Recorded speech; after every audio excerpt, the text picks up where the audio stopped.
le paradoxe de cette situation équinoxe-solstice, c'est que, quelque part, la phase solsticiale est plus lourde à vivre que la phase équinoxiale.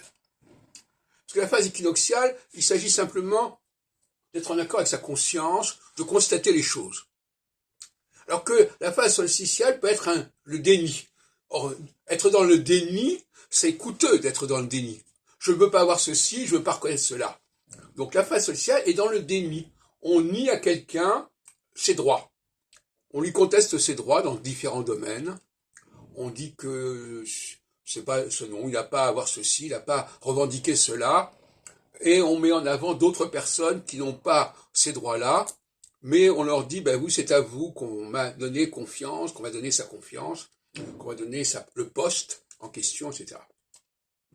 Donc, quand vient la phase solsticiale, il faut s'attendre à du déni de justice, à du déni de ce qu'on doit aux gens, et en phase équinoxiale, quand commence la phase équinoxiale, il faut reconnaître que l'on fait amende honorable et que l'on considère qu'on a eu des torts envers quelqu'un et qu'il est toujours temps de réparer ces torts. C'est comme ça que je vois la dialectique équinoxe-solstice. Et donc vous voyez bien que c'est un modèle qui est extrêmement concret, parce qu'on peut l'appliquer à la vie quotidienne, on peut l'appliquer à la personne privée.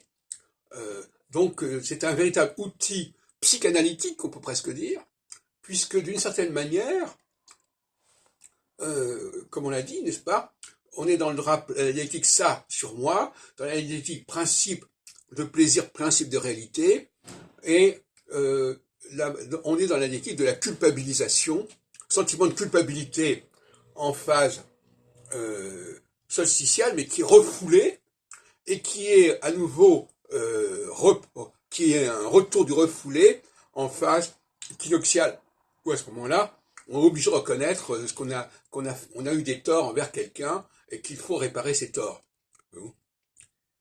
Donc, en application pratique dans même si mon astrologie n'est pas fondée sur le thème natal, elle n'en est pas moins capable de s'appliquer à des personnes particulières, parce que tout simplement, le schéma, il est effectivement déterminé et structuré de manière extrêmement précise, mais néanmoins, il peut servir d'outil analytique à tous les cas particuliers, évidemment.